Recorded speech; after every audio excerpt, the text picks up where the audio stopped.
نن د سره صلیب نړیوالې ټولنې له لوري د یوې خبري ناستې پر مهال د 20 میلیون افغانیو په ارزښت 14 سرحدي امبولانسونه د افغاني سرې میاشتې ټولنې مسؤلینو ته وسپارل شول. په ناسته کې د یادې ټولنې رئیس مولوي مطیع الحق خالص د سره صلیب له نړیوالې ټولنې مننه وکړه چې له افغاني سرې میاشتې ټولنې سره د 14 سرحدي امبولانسونو مرسته کړې. په وینا د سره صلیب نړیوالې ټولنې په شمول ګڼو نورو نړیوالو مرستندویو بنسټونو هم ورسره د همکارۍ ژمنه کړې ده.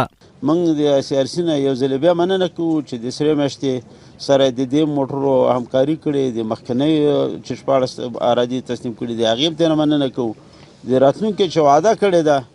هغه هم مخکې نه ترې مننه کوو، خو دا هم غوښتنه ده چې باید دوی په نورو برخو کې لکه دلته موږ د یوازې د موټرو د رصد نه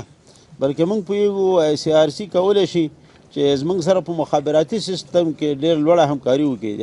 همدارنګه ښاغلي خالص زیاته کړه دا چې د وروستیو کې زرګونه افغان کډوال له نورو هیوادونو او په ځانګړي ډول له ایران او پاکستان هیواد څخه راستانه شول، نو اوس مهال دغه کډوال مرستو ته ضرورت لري. د نوموړي په خبره افغاني سره میاشت پرته له کوم تبعیض په ټول هیواد کې له افغانانو سره مرستې کوي او دا لړۍ جریان لري.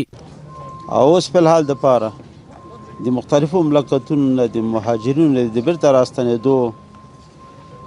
بهیر شروع شوی چې دا بهیر هم په غیر عادي صورت باندې شروع شوی دی او تر اوسه روان دی او د دې معلومات نه کېږي چې نور به څومره موده دا بهیر روان وي. دغه ټول مشکلاتو ته په کتو سره د افغانستان خلک هر قسم ته همکاریو ته اړتیا لري چې باید د دوی لاسنیوی وشي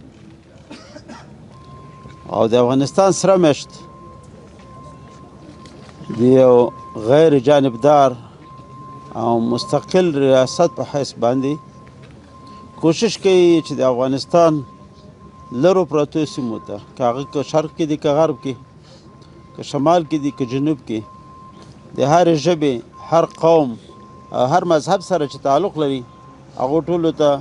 بې پرې خدمات وړاندې کړي. په یاده خبري ناسته کې په عملیاتي چارو کې د سره صلیب نړیواله کمیټې مرستیال ادرین زمیر من په خپلو خبرو کې وویل د سره صلیب نړیواله کمیټه تل د افغاني سرې میاشتې ټولنې سره ترڅنګ ولاړه ده او تل یې له یادې ټولنې سره یو ځای د افغانانو مرستو ته د رسولو په برخه کې همکاري ترسره کړې. من زیاته کړه د 14 سرحدي امبولانسونو ترڅنګ به په راتلونکي کې هم خپلو مرستو ته دوام ورکړي. But it actually goes way beyond just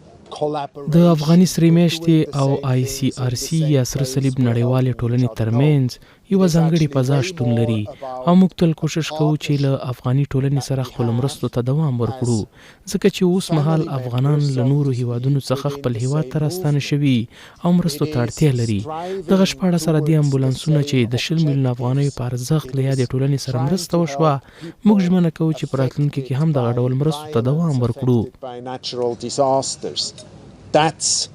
where we want to be the friends and the partners. هیره دې نه وي چې افغاني سرې میاشتې ټولنې د خپلو مرستو ترڅنګ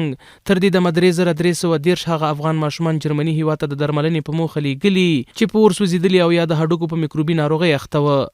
محمد عمران سرکوټوال، حریت نیوز، کابل.